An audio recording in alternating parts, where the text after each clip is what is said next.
In 1990, one of the greatest comic book adaptations ever made burst onto the big screen. Warren Beatty's Dick Tracy. With its star-studded cast, bold colours, unforgettable villains, and a tidal wave of merchandise, this film became a short-lived but powerful cultural phenomenon. Now, more than 30 years later, this podcast is here to explore, unpack, and dissect this brightly coloured masterpiece, week by week, scene by scene. So pull up a chair at the Southside Warehouse, because there's going to be a big payoff. Hello and welcome to Talking Dick, the Dick Tracy movie podcast. I'm your host, Mr. Simon Creswell, and joining me is a man who's no stooge, Mr. James Tilling!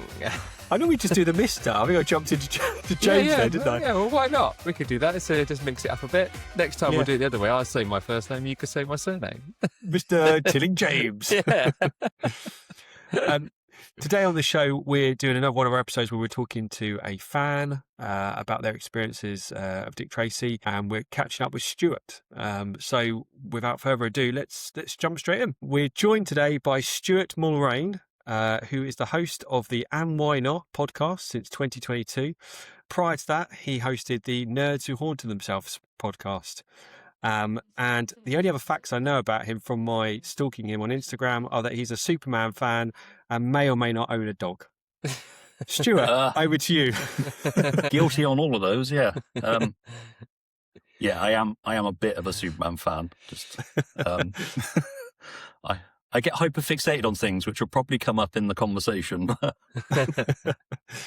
Why Superman? Why is he your number one sort of superhero? He was just sort of the first superhero I gravitated towards. Superman 2 on Betamax, because I'm that old. If anybody listens to my Superman 2 episode, you'll find out what I discovered whilst hunting for Superman 2 on Betamax in my stepdad's video collection. Well, at a I very need to young listen age. to that now, yeah. So, Superman opened a certain door for me. And yeah, I just always loved Superman. I like the Clark Kent character. Then, obviously Batman came out, got into Batman for a bit, and then Dick Tracy came out, and I was all about Dick Tracy for a couple of years. And then, like I say, I get hyperfixated on things. So like Superman sort of stuck true, and Dick Tracy has as well, although I lost a lot of my Dick Tracy stuff over the years, either through selling it, parents divorcing, or just losing it at a house move. So I've been gradually rebuilding the collection. Yeah. But back to Superman, which is your best Superman movie? Which was your favourite? Well, favourite and best actually are two different things, but yeah. Obviously, Christopher Reeve is the best. Superman the movie is the best. I really enjoyed James Gunn's movie last year. The Zack Snyder stuff doesn't do anything for me, but I understand there are a lot of people who really enjoy him, and I'm really happy for those people that they get something out of it. I think there's an element of those people that are a bit psychotic. Yeah. But for me, I mean, Superman's different for each people, different takes on different Superman. There's a lot I've liked. But yeah, I think Christopher Reeve will always hold my heart. And then on TV, it was Dean Cain until he turned out to be Dean Cain. Yeah. But it's one of those things, it's always there, isn't it, Superman? Since the 50s, 60s, 70s, it's always there as a kind of consistent superhero, I think. I got caught in that perfect storm in about 93 where he died. They did a radio show and then Lois and Clark started. And I was at that right age for it to properly cement. Yeah. But there's some cool toys. I think you got the recent Superman figure you put on your Instagram from McFarlane. Because I got the same one. I think literally mine arrived and you put the post up. I think we had it on like the same day. But yeah, great figure. I've got a problem. My wife's not thrilled. She just wants a normal house. Well, Superman's kind of the blueprint, isn't it, for almost modern superhero movies? It's kind of the one that starts here. What, 78, Superman? Yeah, 78, yeah. Yeah. And then obviously Batman reignited it, and then we had that period in the 90s where everybody tried, which will lead nicely into your podcast. Yeah. And then sort of X-Men and Spider-Man sort of kicked it off again, and then Iron Man. About every 10 years then, isn't it? Like late 70s, early 90s, early 2000s, 2010s. Yeah, it kind of goes in a cycle, doesn't it? Yeah. Solid 10-year run with the Marvel films before they started fumbling, to put it politely. What I think was interesting, and again, it will come up with this, is that post-Batman, we got some really interesting comic book movies. People took swings on characters with Dick Tracy, The Rocketeer, The Shadow, The Phantom. Whether you enjoy those films or not, they took a swing. Yeah, The Crow and The Crow, yeah. yeah, I mean, even Teenage Mutant Ninja Turtles. And Yeah. yeah, Blade as well. Actually, you could add to that mix, can you? Yeah. Blade's a kind of yeah, Blade's one of those ones that's like, "No, that's not a comic book movie." Sorry, It's like, yeah, it is. Back before it was cool to say you liked a comic book movie. No, sorry, I was going to say, yeah, I have a guest on to talk about a movie they love. Sometimes we do, generally over the summer, we do themed things. We did 90s comic book movies where we did like Dick Tracy, The Shadow, all that sort of stuff. This year we're doing a Star Trek one. Last year we did Summer Cruise. It was Tom Cruise season. I was trying to get on his cake list. Yeah. I don't even like coconut. I just want the cake. Yeah. I need to listen to that. That sounds interesting. So, I looked back through your podcast episodes, and your first one you did was Death to Smoochie, which I thought was a really interesting way to start a show. Do you remember that film, James? No, but was that Death to Smoochie? I don't remember that. It's Danny Robin DeVito. Williams, Edward Norton, Danny DeVito, John Stewart's in it as well. It's a weird little movie. I quite like it. It's not a great movie. I can understand why people hate it. But yeah, that was we came out swinging. Like, shall we go with a big hitter or no? The guest wanted to pick Death to Smoochie. I was like, fine, I'm down with it. Yeah. But then I looked through and it got progressively better. You know, you've done Terminators and Beetlejuice and Gremlins, all your big hitters. You've tackled on your show. A few that I didn't see on there, and ones I'd like to see you cover, Stuart. Howard the Duck. Didn't think I saw Howard the Duck on there. We haven't done Howard the Duck yet. Yeah. Next year, I'm thinking of doing a Is It Really That Bad season. So You could do it. That's good. Yeah. So if you want to come on and talk about Howard the Duck, you're more than welcome. Well, It's an open invite. Yeah. I want to come on and talk about The Last Dragon. Barry Gordy's The Last Dragon. Don't know if you've seen it, but if you haven't, it's a film I'm always trying to promote. I don't know if I have. One for you to look I'll have into. to check it out. A blaxploitation martial arts film from the mid-'80s with a soul soundtrack. So Oh, that sounds amazing. Motown soundtrack, actually, really. But yeah, James, anything you want to suggest to Stuart? I don't know. He's doing it all already. So I listened to the Dick Tracy episode. That was great. Some great information in. That's the fun thing with Dick Tracy. It seems is that everyone has got a little nugget of information. Because it's so hard to find anything. Everyone's got something that they can kind of bring up and talk about and remember. Yeah, so I found out about the William Dozier pilot episode that they did that's on YouTube. It's weird. But Yeah, you sent me that, actually. Yeah, I think that weird you think pilot. the guy behind Batman 66 doing Dick Tracy is going to be colourful and everything. It's like Dick Tracy's in a brown suit with a brown hat. And it's like, okay. Yeah. Well, let's talk Dick. I mean, we kind of skirted around it. Let's get to what we want to tackle today. So we're trying to speak to some of the fans across the UK, across the world, actually, aren't we, James? Just trying to communicate with people that have got Dick Tracy groups or fan pages or have kind of expressed an interest in Dick Tracy. We're hoping to get, a celebrity at some point sets up a Dick Tracy page and we're like, oh, brilliant. We can get David Beckham on talking about Dick Tracy. I mean, Warren Beatty's going to have to do one of those rights holding things again soon. So. Yeah, exactly. Yeah, we'll get him in for that. Good idea. But we're just picking people online that we first spoke to, and you're one of the first people we reached out to because I know you had your And Why Not page, and I was keen to speak to you because I could see you were obviously a passionate fan. And so, I wanted to get you on here to kind of hear your views and your memories of Dick Tracy, really. I mean, when do you remember seeing Dick Tracy? Have you got a particular moment that strikes you?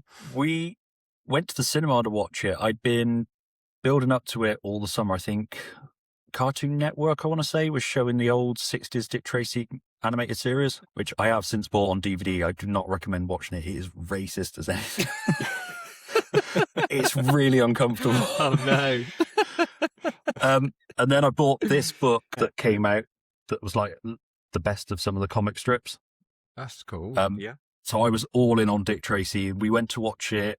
It would have been second week of the summer holidays of 1990. So we had a McDonald's first, so I got a Dick Tracy badge. Which I'm gutted we didn't get McDonald's toys. How great would they have been? Yeah. I mean, they probably would have been great, but... Made by applause. As a kid, it's like, oh, cool, a badge. Yeah, guys. Yeah, so I don't remember the badges. I got all three. I can't remember where I put them. It's one of Dick Tracy, one of the kid, and there's a third one. I think the third one was Breathless, if I remember rightly. Oh, Again, they pop up on eBay quite a lot. Yeah. We always went to Burger King, James, didn't we? That's probably the problem. Yeah, it probably was. Yeah, went to the wrong place. Yeah. But yeah, we did that at the Dick Tracy kids meal, and then went to watch the film at the Gloucester, the Regal Cinema at the time. Yeah, like best night ever. Then my mum got Sky, and then got the movie channels because Dick Tracy was coming on it, so we taped it off of that. So I never owned it on VHS because I had it taped off of Sky. Oh, I didn't actually buy it to own physically until the DVD came out. But it's one of those films, I loved it as a kid, and then as I got older, I always was a staunch defender of it, but I was always afraid to go back to it. Mm-hmm. Like when you watch a film from your childhood, and you're like, that film was amazing. You watch it, you're like, oh no, it wasn't. Yeah. but there's also a payoff when you do rewatch them and they're good. You know, like yeah. I think Turtles. Oh, it's James, amazing. You watched and you were saying how good it was. Yeah. Turtles. Yeah, I did exactly that. I stayed away from that for years, really. and then came back in like about 2010 or something and watched it. And I was like, it's great. It's still a really good film. It's the thing as well, isn't it? When you watch a film that terrified you as a kid, and then you watch it as an adult, you're like, Jesus, I don't know what my problem was. Yeah. It's one of the reasons I've not gone back to Howard the Duck.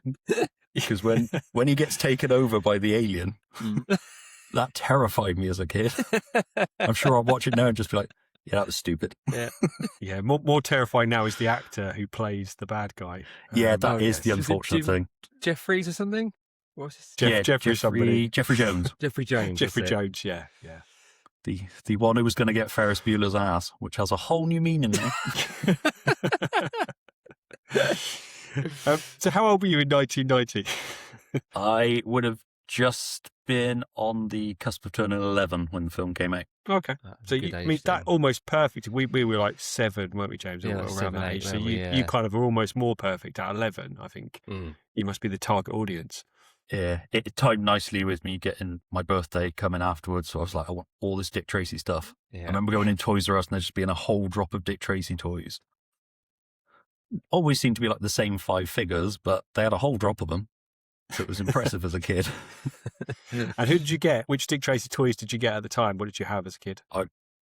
As a kid, I distinctly remember having Flat Top, Dick Tracy, obviously, Big Boy, Lips, I want to say Prune Face. I think I had Mumbles as well. The one I could never find was the Brow, which the Brow was my favourite character. From watching the cartoon and reading that book and that, I was like, I mean, the Brow's a horrible, nasty bastard in the yeah, in the actual comic strips, but there's just something about his design I loved. So when he gets gunned down early on in the film, kind of, I was like, oh, the Brow. Oh, all right. Fortunately, Al Pacino made up for it. Yeah. Well, we were saying on a previous episode, the Brow could take Big Boy, really, because he's like a criminal mastermind. Yeah. You know, he seems to have more of an ability to run a gangster network than Big Boy in some respects. Yeah. Big Boy was just about the showbiz. He was, yeah, the dancing. He just wanted to dance. Yeah. don't we all? I always wonder, like, with all the guys that get killed at the beginning, obviously all massive big characters that were in the comics. Anyone who has been a fan of the original comic strips, if they recognised all of them at the beginning and were like, oh, great, we've got this big introduction, and then they will just get gunned down and then really disappointed. Yeah. It'd be like a modern show killing off all the Avengers in the opening scene or something, like a comic film. Yeah. And then bringing in the new Avengers, and you're like, oh, what? Or the Garbage Pail Kids movie. I don't know if you've ever seen it, but they basically kill off all the Garbage Pail Kids that you know in the beginning off screen. It's like, who are these guys? Yeah. For rights reasons, yeah. So obviously you watched the film, you were a fan of it, and then you had the VHS of it. Was it a thing amongst your friends? Were other people collecting Dick Tracy toys? Was there a bit of like Dick Tracy, banter in school, or was it a lone hobby for you? Was it something you were just sharing by yourself? It was pretty much a lone hobby for me. I was on the cusp of finishing at junior school, where it was all about turtles, and then starting senior school, because I made the mistake of wearing my Dick Tracy watch to senior school, and that is a bad idea. And I think that's part of the reason I pushed a lot of my Dick Tracy stuff aside for a long time. And as well as the figures, I had the Applause. Hey. Oh, now is that And Is that the large doll or the smaller doll? Is that the 9-inch or 14-inch? it's the large. It's the larger doll. The larger Oh, doll. wow. Oh, wow. Well, we But Yeah, yeah, we they haven't did seen like that one. got that. 6 little ones, and they did a larger one that was Dick Tracy, and they did a larger one that was Breathless. And I Yeah. think they did 5 or 6 smaller ones, which I've got in the loft somewhere. But yeah, I got mercilessly mocked for having a doll as well. 'Cause, now couldn't give a shit. But Yeah. At the time, where did you get those? Do you remember where you got them from? that one, I got my mum to get it for me from a market stall. Okay. Back in the days when markets were the big thing.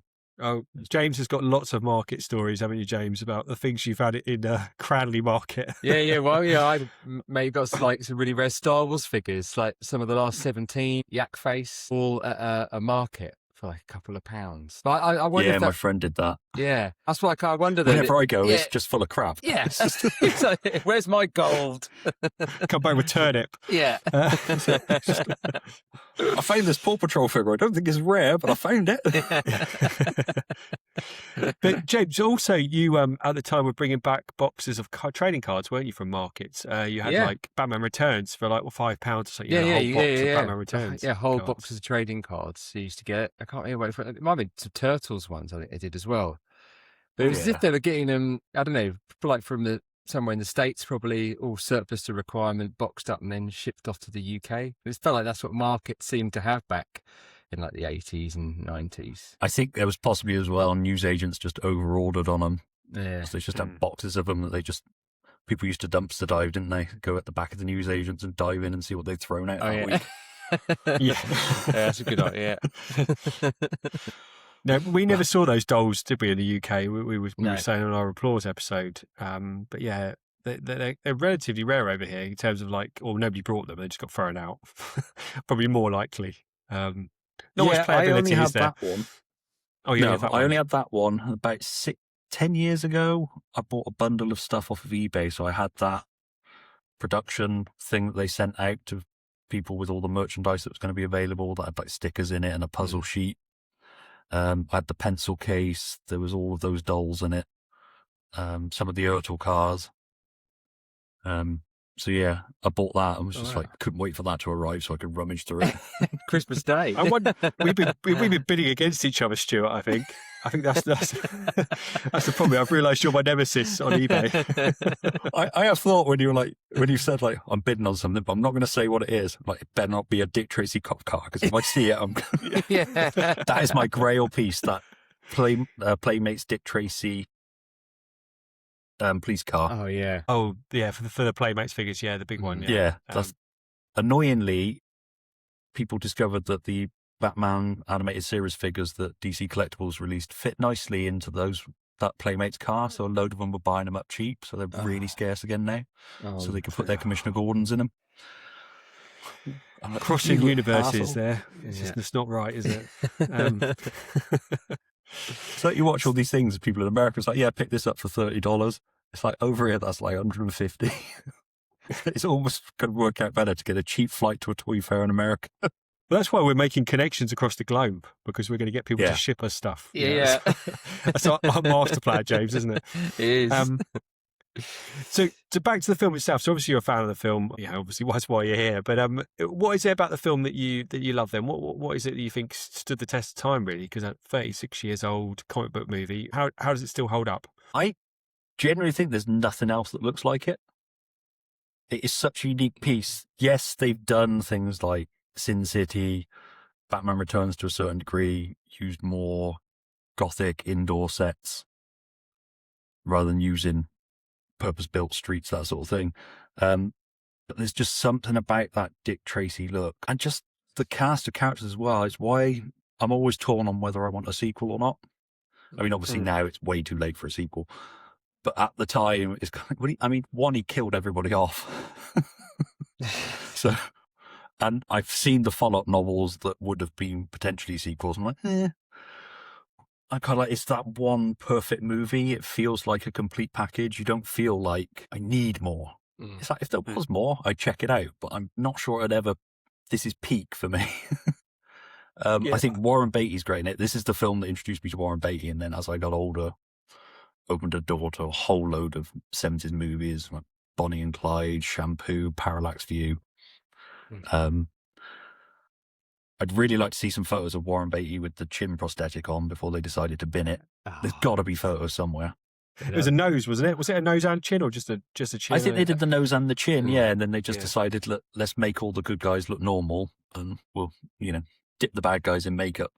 Because we've debated this, James, whether Pat and Sam have makeup on. I always feel they've got some level of makeup on, but you think they're relatively human. I don't. I think that is how they look. I think it just. I think they've just got those great character actor faces. Yeah. It could be that, actually. Yeah. But most of the goodies in the film don't have makeup. You're right. Dick Van Dyke's got a little bit of makeup on. I think they've given him a prosthetic nose. That's why for years I didn't clock it was him until I was like, oh shit, that's Dick Van Dyke. And obviously Tess doesn't, and I can't imagine Madonna would have been keen on wearing any form of prosthetic nose or anything like that. So. Wonder bra at best. Yeah, maybe. That's it. No, but you said about it as a comic book movie, it's still holding up. And I think if you had to say like top 10 comic book movies, it's always in there for me. I'd always have it in the mix, despite the fact there's so many. All the Marvel ones are very samey, aren't they? But I think it's still, I'd be top 5 for me probably. But it's in the mix, I think. It's definitely in my top 5 as well. Yeah. Yeah, I think Superman will always be the top for me. Batman or Batman Returns, I tend to swap them out depending on my mood. And again, my top 5 will shift depending on mood. If I watch Dick Tracy again, I'll be like, yeah, that's straight back up to number 1. Then I'll watch Superman again, I'll be like, sorry, you got to go back down to number 2. Then I'll watch The Rocketeer and I'll be like, Jesus. Top 10s are so arbitrary. They are, yeah. But no, I think as we've spoken about throughout the show, like he had the best cinematographer, the best costumes, the best makeup artist. He had the best of everyone. So ultimately, when the film comes out, it's a collaborative effort where you're going to have a great product. That's what we're arguing each week on this podcast. This is not coincidence. This is people at the top of their game. Well, I say it always annoyed me when it would be on 10 Hollywood flops. It didn't flop. It's not a flop. It's not that bad. The story is pretty basic. It's not an intricate. We're not in Christopher Nolan Dark Knight territory or Heat or anything here, but it's a really solid plot that just, gets you from A to B. It's a cops and robbers movie. It doesn't pretend to be anything else, and that really works for it. It is essentially aimed at kids. It's there to appeal to adults as well. I mean, the whole Warren Beatty of it is clearly there to appeal to an older audience who grew up with Warren Beatty. Mm-hmm. Whereas, like say for me, this was the film that introduced me to Warren Beatty, and then he didn't really do much after this anyway. But it was more going back through his catalogue. I think the following year he did Bugsy, which I was like, oh, another film with the girlfriend. Yeah, I can't watch that. That's an 18. It's his only family film. I think we looked into his filmography, James, didn't we? We couldn't see anything sort of family related. It's like this blip in his career. It's all kind of serious adult content and Dick Tracy. Yeah. I think like Ishtar was the closest before that was sort of like a late 80s comedy. Mm-hmm. Yeah. Oh, well, me and James haven't seen it. We're trying to find a copy of it. It's hard on the cheap. I haven't. I've seen clips of it, and it's one of those ones that always comes up in like worst movies ever made lists. And I'm genuinely fascinated by it. I can't remember who it was. It might have been the Mark Commode thing where he did a really good interview with some people about the film. And it just sounds really fascinating. It sounds like, again, a bit like this, they took a swing and they missed. Yeah. But they took a swing and they tried to do something interesting. But yeah, I mean, I think you have that. And as you get older, you notice so many famous people in this film. It's ridiculous. Like you said on a previous episode, Dustin Hoffman's in it, but he wasn't credited. Which I wonder if that was, because that was around the time he guested in The Simpsons, wasn't credited for that either. So I wonder whether he was just doing a load of under the radar stuff. It's like, I'll do your little thing, but just don't bother crediting me. I'll just put my name on the Oscar stuff. Yeah. And we only learned when we started doing this show that Catherine O'Hara was in it. We didn't know that was the case until this year or last year. That was something I found out a few years ago. Yeah. Same with Kathy Bates. Yeah. Because I wouldn't recognise it was Kathy Bates. Did you tell me it's Kathy Bates? And I was like, for Misery.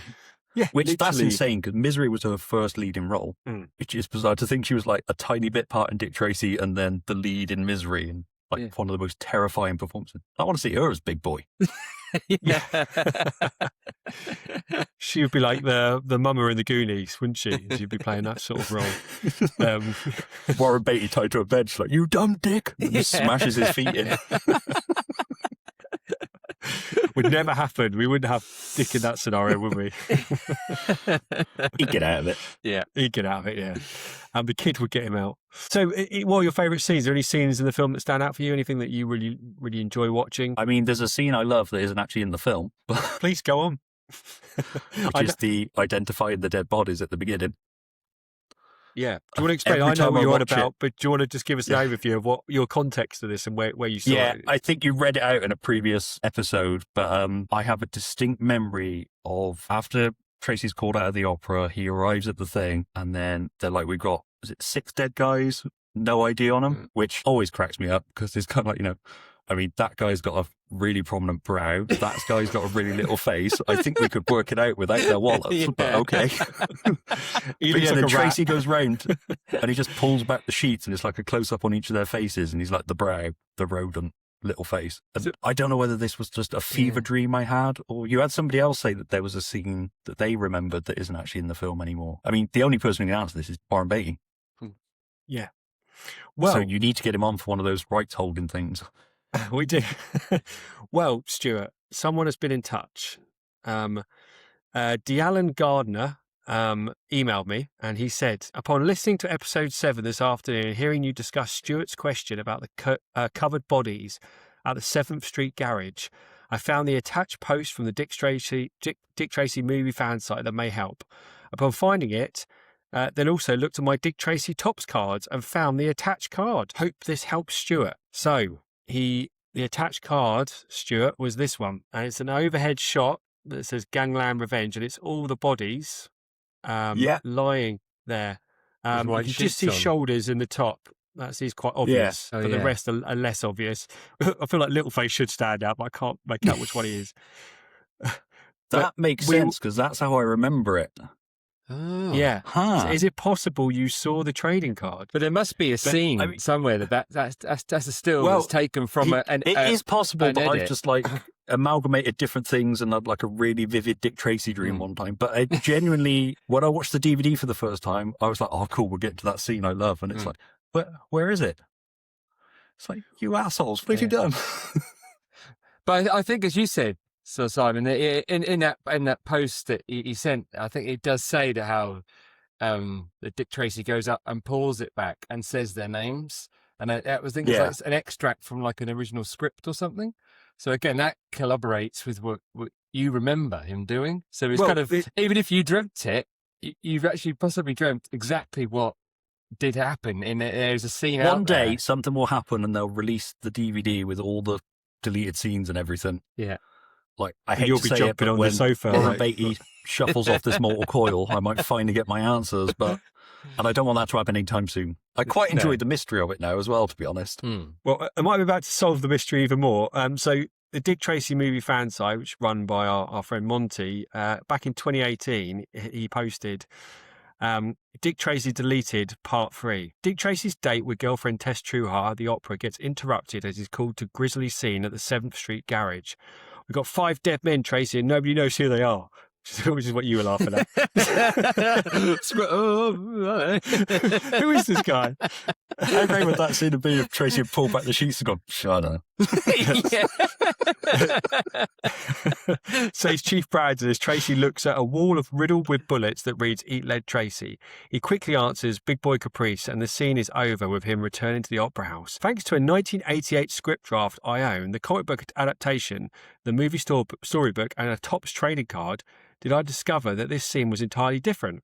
Apparently, after Chief Brandon says nobody knows who they are, Tracy walks over to uncover each dead gang member and names them one by one. The photo backs up this claim as you see Tracy leaning over the dead body of the Brow. The second photo featuring the Topps trading card line. This could have been how the scene opened before Tracy arrived.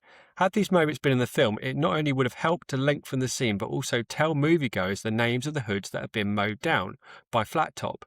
Tracy names each gangster, Littleface, the Rodent, the Brow, Shoulders and Stooge. Who are these men, Tracy? What did they know? Asked Chief Brandon. Tracy replies, they knew one thing, lips manless. There you go. Quite wordy, but I think that's kind of pretty much what you remember, isn't it? It is. The only thing is, I'd never collected the Topps trading cards. I didn't have the novelization or the storybook as a kid. So that's the only things that make me doubt I've mashed that together. There's quite possible it was like a TV special or something I caught. I've gone through all the ones that are online and I can't find the scene in it. So I wonder whether it was just like something they put in that was then a deleted scene, or there was a TV clip or something like that. Or like I say, I just had a really vivid Dick Tracy dream where I dreamt the film with all the additional scenes put in. It wouldn't surprise me if it was like, if it was there in the first couple of weeks and they're like, that scene's a bit much actually. Can we retrim it and send it back out? Yeah, but it exists though. At least you know now for peace of mind it does exist. We're not sure where you saw it, but it's pretty likely then you did see it somewhere, you know. Barry Norman might have shown it on, like, you know, Film 1990. I did watch the Barry Norman interview with Warren Beatty. That's the Dick Tracy special that he did, and it's not in that, unfortunately. I thought maybe that was it, because I was definitely watching Barry Norman at the time. It was a film I was interested in. My mum would always tape it for me, which is where my love for Barry Norman began as well. Even if he didn't necessarily like the films that I liked. Because the name of your podcast is And Why Not? I guess that's the Barry Norman reference, It is, it's, as a podcast name, it's not the greatest one for when people are trying to look it up. I realise that in hindsight, but I don't care. Well, for our American listeners, Barry Norman was the equivalent in the UK of like Roger Ebert in the States. He ran a film programme on BBC late at night for probably 30 years. It was a long time, wasn't it? It's like early 70s till the end of late 90s. I think Jonathan Ross took over in 98 or 99. That's right, yeah. It's maybe a bit back when the BBC did things about films. Yeah.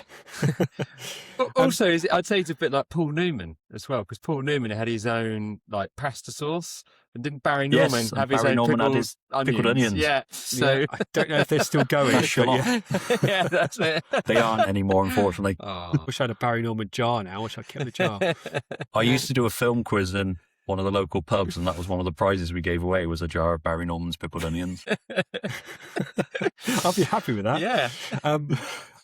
I have a weird memory, and I think I've told you this, James. Now I'm thinking I'm dreaming it. Speaking of dreams, that I was in school once and Barry Norman came in and sat at the back of the room, not in the classroom, assembly. He was like our guest or visitor, and he watched a performance. And I knew who he was, even at the age of whatever, 10, because I was a film fan then. And I turned round and looked him in the eyes, and he went, just gave me a wink. Genuinely. And I went home and told my dad that Barry Norman had been into school, and he'd winked at me. And because I remember turning back and being like, that guy winked. This celebrity.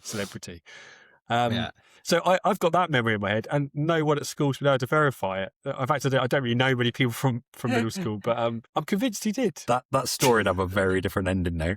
Barry Norman winks at schoolboys during performance. Yeah, that wasn't Barry Norman. That was Jimmy Savile. Yeah, for our American listeners, don't Google that. Just park that. Oh dear. But yeah, I can't prove my theory whether I saw Barry Norman or not, but you can at least prove yours. To answer your original question, scenes that are in the film that I do love. I mean, as a kid, it terrified me again, the big boy getting the bath. Yeah. Just the idea of just being covered in cement and dropped into water. I think it's why the figure coming with those cement shoes is just ridiculous. Yeah, right, it was, wasn't it? I loved it. They had a bath play set, the whole thing.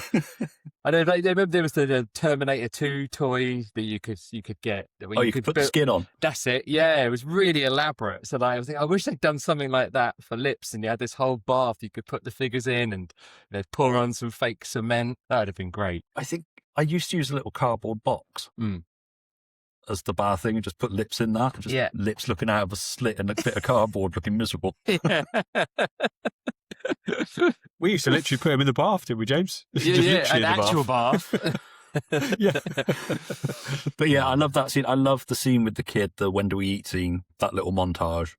I love the gunfight at the end. As I got older, I love Big Boy accidentally kidnapping Tess. Yes. Just this whole stream of thought in that. I'm having a thought. I'm having a thought. Yeah. It's gone. Yeah. It's like you almost want Big Boy to live. Yeah. He's kind of sweet in a weird homicidal way. Yeah. He thinks he's doing right, doesn't he? Yeah.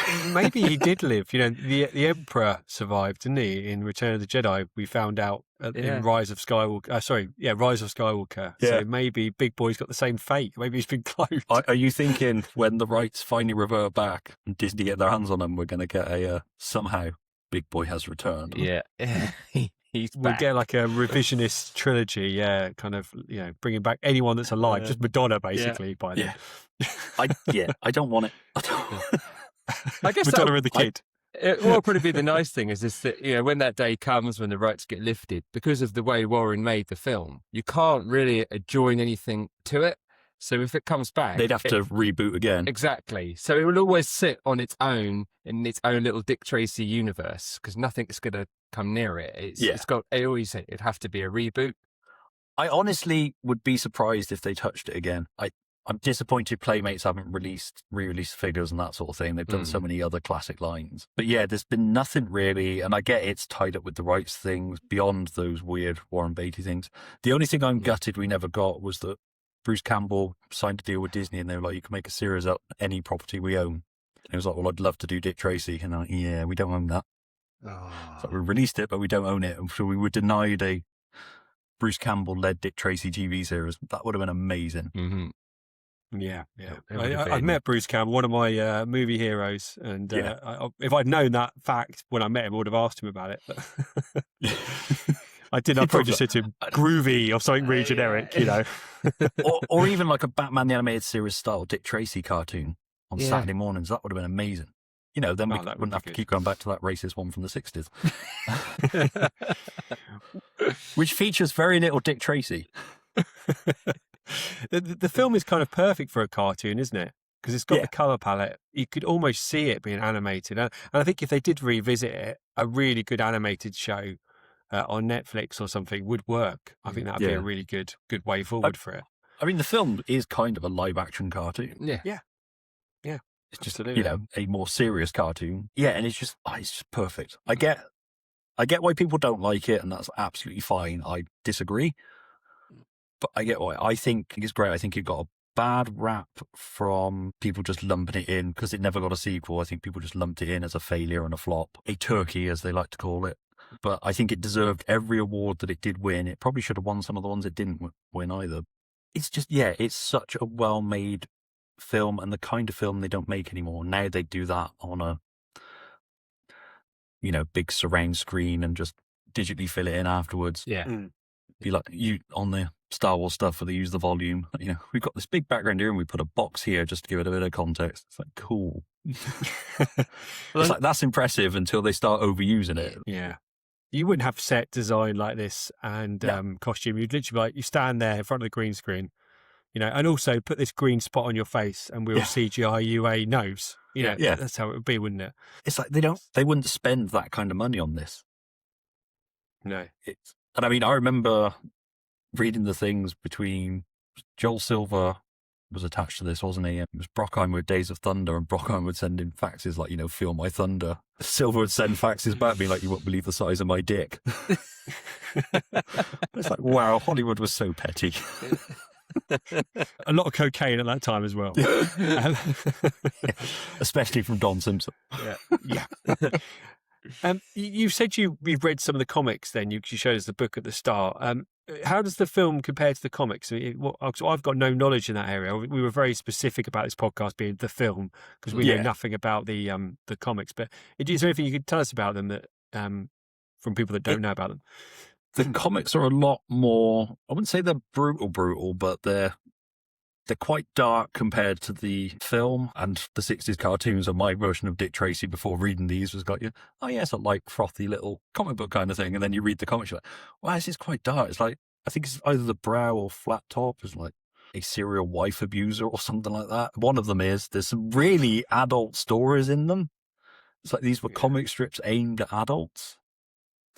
Never without crossing that line that, they get a mature reader's thing slapped on them, but thematically, Yeah, it's really interesting. Obviously, as well, they're a piece of their time because it started 30s, didn't it, or 40s onwards. So I started collecting the books, but they just got so expensive I couldn't keep up with them. And there were so many of them. But yeah, they're really interesting to read. I recommend that Dick Tracy case book if you can find it cheap on eBay. It's got a good selection of stuff in it throughout the years. So I think it goes up to, like the most recent one is the late 80s. So by that point, the kid's grown up and Dick Tracy's an older man, that sort of thing. Oh, wow. Okay. I mean, there's one where the kid's fiance gets blown up in a car bomb. Like, Jesus. Blimey. That would be prune face. I mean, the thing it does have in common with the films, I think he pretty much kills all of his villains. Oh, okay. Hence where you have to get like son of flat top, brother of flat top, second cousin twice removed of flat top. Yeah, I think we looked into the characters, didn't we, James? There was so many. We've got some shots of like all the different characters, and I just could not get my head around how many characters there were from these comic books that we haven't seen on screen. When we talk about him killing them a load off, he could do the same again with a whole bunch of new characters, couldn't he? There's that many. Someone was debating whether the policeman in the film we read recently was a character, weren't they? That policeman with the scarred face. So there might be some hidden ones in the film that we haven't seen, haven't worked out, in the background, that Warren might have said, "Oh, put that guy in the corner, and that's going to be this guy from the comic." There might be some of those little nuggets that only Warren knows. Yeah. I don't know. That's it. The amount he threw in there just as Catherine O'Hara is just a passing thing. James Caan with the same sort of thing. I know he wanted Gene Hackman to be in the film, but Gene Hackman was like, "I cannot be directed by Warren Beatty again." It's like, my life is too short. So I'd love to know where Gene Hackman was going to be. Yeah, well, you could see Gene Hackman as, I don't know, Numbers. Yeah, I wonder whether he would have been the James Caan part. Maybe James Caan was a second choice. But yeah, Spaldoni, isn't it? Yeah. But also, I wonder how Warren managed to get so many of them as well. As you said, like with his films he did in the 70s, kind of kept these friendships. It's amazing how many of them still honoured it. Like, yep, I'll be there. Even if it's for a small part, I'll do it. I think the Al Pacino one's the weird one because he went out to dinner with him to like ask his advice and showed him the script. And then the next day, Al Pacino rang him up and was like, "So, do you really want me to do this part?" And Warren Beatty was like, "Well, I do now." Warren knew. He knew what he was doing. Imagine that. I've accidentally got Al Pacino in my movie. That wasn't meant to happen. Oh, no. Just like the Curb Your Enthusiasm theme starts playing. It's so I've got Al Pacino and Madonna. Are you a fan of Madonna? Do you think she's well cast in this film? I like her in this. I've seen her be a lot worse in a lot worse films. I think she is fine in this film. For me, Glenn Headley as Tess Trueheart really steals the female thing for me. She's such a great character. She plays that part so well. It's weird that she was going to be Sean Young. I can't imagine Sean Young in that role. You get one brief shot of Sean Young still in the film when the kid's trying on the clothes, but which I mean, also for Sean Young, like lost out on Vicky Vale because she fell off a horse. Like got sacked partway into filming this early on because Warren Beatty was like, "She's just not working out." She's quite an annoying actress, though, isn't she, Sean Young? Yeah, I think. Anything I've seen her in, I've been a bit annoyed. But I think they got the perfect actress for the part.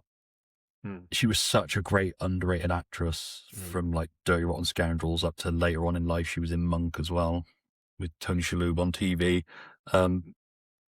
Sadly died far too young. But yeah, it's just, she's a bit like Joan Cusack in that. She was a very underappreciated comic actress. As in, she could do the funny, she could do the serious, and she is so funny in this. When the kid tries to steal the money. Oh, yeah. Yeah, she's got a real heart to her, isn't she? She's kind of the heart of the film. You know, because she's a good person. You know, even Tracy's flawed, but Tess isn't flawed, is she? She's genuine. And I love the way he proposes to her. Yeah, one in a million. Yeah. Pretty much how I proposed to my wife. Oh. You get the idea. Brilliant. I didn't throw the ring though. That would have been a bad idea. Stood in McDonald's at the time. Yeah. So where's he rushing off to? He's not a cop. I don't want to wait for an answer, just in case. Well, I say it was like that. It was probably more of a, yeah. Text me what you say. Go play it cool like Tracy. Yeah. We're going to do an episode of Tess, obviously, at some point. So we are looking forward to doing that one. And you mentioned earlier the When Do We Eat scene, which is also another great scene that people don't often talk about because it's not action, it's not full of bad guys. It's just literally a kid eating to some really cool music. Yeah. You know, when do we eat? Yeah. But the food looks like the pie he has, that sort of dessert he has in that scene always looks so nice, that pie and cream. Well, I'm pretty sure Tracy's the only one keeping that diner going because there never seems to be anybody else in there. Yeah, that's a good point. Yeah. It's just him. Where do you guys stand on the idea of a sequel, whether it now or having had one in the past? Sorry, I've gone all host mode on you. Yeah, no. That's fine. No, James? Yeah, I would like there to be something Dick Tracy. I think in this kind of era, an episodic thing I think would be good, like a TV episodic, because there is now with it's such a vast universe, the Dick Tracy world, that you could do so much with it. So I'd like to see that one day, and I say, for a movie, so if they did it, just a reimagining of it, but not continuing or prequeling the Warren Beatty version. Yeah. I think Dick Tracy Returns, directed by Tim Burton, because I think Tim Burton is the only one that could produce the sets and the look of something interesting enough, like a Batman Returns that you mentioned earlier, Back to Batman. I think he's got, he's the only person I could see do it. I couldn't think of another director that could pull it off with sets and design as good as him. I certainly wouldn't want a CGI fest like the new Masters of the Universe that's coming out. I saw the trailer; it looks very CGI heavy, and I was like, "That's not what you want." It might be good. I haven't seen it, but yeah, I'm kind of down for that film, but I just, there is also the part of me. It's like, we had to settle for Dolph Lundgren and some really epic makeup effects on Frank Langella as Skeletor. To be fair, it's just I mean, the biggest problem that Master of the Universe film has got is it's got Jared Leto in it. Yeah, at least you can't see his face. Turn off for me. It's like, how do we kill our film franchise before we get it out the gate? Jared Leto, that'll do it. I'm not always entirely convinced that Warren Beatty ever had any interest in doing a sequel. He threw so much into this film for one, and he doesn't strike me as the kind of guy who'd be keen to go back. I think potentially Disney might have done a sequel, but it's almost like he was so careful in how he worded getting the rights that it was to ensure that mine is the definitive final word on Dick Tracy. Yeah. But I mean, I always want more of something I love in the world. Whether the sequel doesn't work for me, I've still got the original. And I'm not one of those people that's like, the sequel ruined the original for me. But I don't think a studio would allow a director to make it the way that Warren did and to kill off all those characters, because now they're like, oh, but what if it becomes a franchise? We can't kill all these people off. So if they'd done it now and, they all just got arrested, it'd be like, oh. And then they'd be thinking, oh, I wonder if there's a version where he just wipes them all out. Wouldn't that be cool? Then that's what we have. We have that version. I just like the idea there was an exec or something be like, do you want to save some of these characters for a sequel? And I was like, nah, let's do it now. Yeah, get rid of them. It's like when you think of that budget as well, I know it was high for the time, but what they achieved on that budget is genuinely impressive. It's not using real locations. I think that helps. Yeah. By isolating it into a studio setting, you've got so much control. You've not got to shut down streets and pay shop owners and that. It must have saved them millions. Yeah, it's just, but it doesn't look like a cheap movie. It looks like money was spent on it. If you told me that film cost $1 billion to make, I'd be like, well, I can see it. It is up there on the screen. It's not like when you look at something like Electric State and they're like, this film was the most expensive film ever made for Netflix. And you're just like, how? Like, don't get me wrong, it's fine, but it's just like, where's the money? You know what they would do? They would cast Andy Serkis as everyone. He plays every character. Motion capture. And then Jared Leto is Dick Tracy, or so he'll be in it as well. He'll be the one character, and then Andy Serkis is everyone else. Yeah.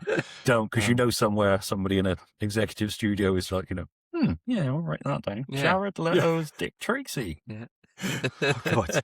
That's when we end the podcast, just out of protest. We're just like, no, we're out. We are done. Before we started, Stuart, you mentioned that you had some applause merchandise close by on your desk somewhere. Would you like to show us what? I've only got I've got the cars.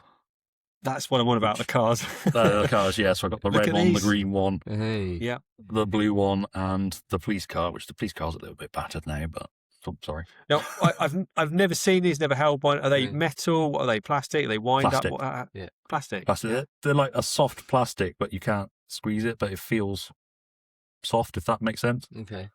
But yeah, they're pull back and go cars. So I guess you can race them in the garden. I'm pretty sure. I remember as a kid, must have been late 90s, going to London with my parents, and we were in a shop and they had a whole Dick Tracy table, and it was like the Ertl stuff. They had those cars, some of the toys just laid out on a table. I spent so long at that table and I didn't get anything because I was a kid. I didn't have my own money. But yeah, I'm pretty sure you bought those in a 4-pack. It was probably so you could race them across the carpet. Like, lie all your annuals that you've got over the years out to make a racetrack. Yeah, the classic. Yeah, who needs scare electrics? I've never seen a box, never seen them anywhere other than loose on eBay. I just wondered if anyone's got any memory of buying them in a box. I mean, if someone's listening to this and they have, let us know. But again, I've got a memory of seeing them in a pack together, but whether that is a false memory, you know what kids' memory is like. It's a bit wibbly wobbly. Was Warren Beatty there as well, looking over the cars? He was by the table going, the brow. Rode him.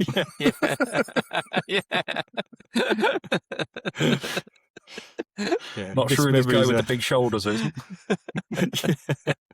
Wouldn't it be amazing if one of them was just like, Keith? We got him. Finally got Keith. As we wind down then, and Stuart, are there any final thoughts on Dick Tracy you'd like to share? Anything you want to kind of add that we've not discussed? Or is there an episode that you'd like us to tackle in the future? Is there a certain area you want us to go into? I think you guys are doing it, to be honest. I'm not going to rush you into any episodes. There's nothing off the top of my head. I mean, if ever you get that police car, I want a full in-depth. Yeah, special episode just for that. And your addresses and when you're out. I'm looking at you, blank boy. Yeah. It's going to be me. He's living behind him now. Have you seen he's hidden behind him? Yeah, he's just tucking it away. I mean, I would as well. I tell everybody.